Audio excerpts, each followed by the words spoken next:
Nagaa Waaqayyoo isiniif haa ta'u. Ameen. Nagaan gabaarraan bitamu barbaadee isin argamu. Ameen. Ulfinni Waaqayyoo guddaadha. Ameen. Waa Waaqayyo naa godhe guddaadha. Ameen. Gaafa sanas inni maal dhufee kadhate. Mucaa kan harkatti du'uu ka'e. Harkatti du'ee. Jimaataan duddatti baadhee fidee mucaa kan. Hakiimiin naqa jedhee dhufee. As addanaa mana abbaa abbittii kana dhufeen. Asii sagalee dhaga'een. Haadha abbittii kadhannaan kun eessa dhaanoo ka'een naqaan jiru. Dhaqi kun addanuma fagoo miti naan jette. Asii singorree achi singorree dafqa konkolfan.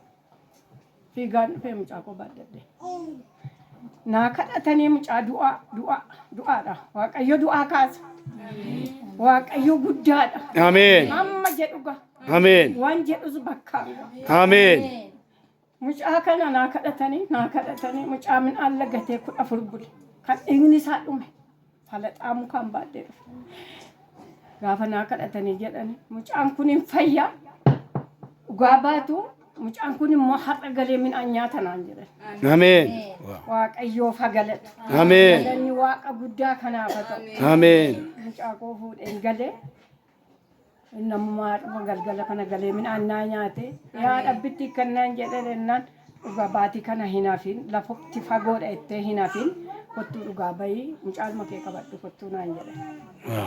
Amma kaleessa nan dhufe tureera iyyuu narra turee dhugaa baatiin kun narra tureera mucaan koo dhufee dhukkubsatee asitti fayyisee galuun kan.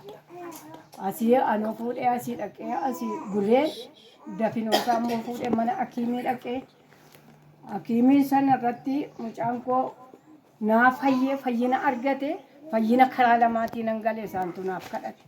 Utuu mana hakiimiin ta'in Waaqayyo dursee naa fayyise ana mucaa koo.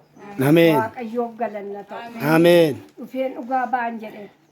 Amma kanaafanii fuula keessanii fuula Waaqayyoo duratti mucaa kana qabadhee dhufe. Waaqayyoon naa galateeffadhaa. Waaqayyoon galateeffadhaa. Galanni Waaqa jiraataaf haa ta'u.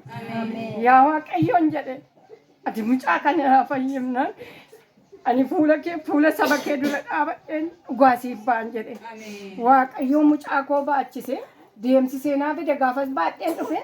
Har'a immoo deemee naa dhufee kunoo mucaa koo qabadhee dhugaa ba'ee Waaqayyo haa eebbifamu. Ameen. Haa eebbifamu yeroo. Ameen.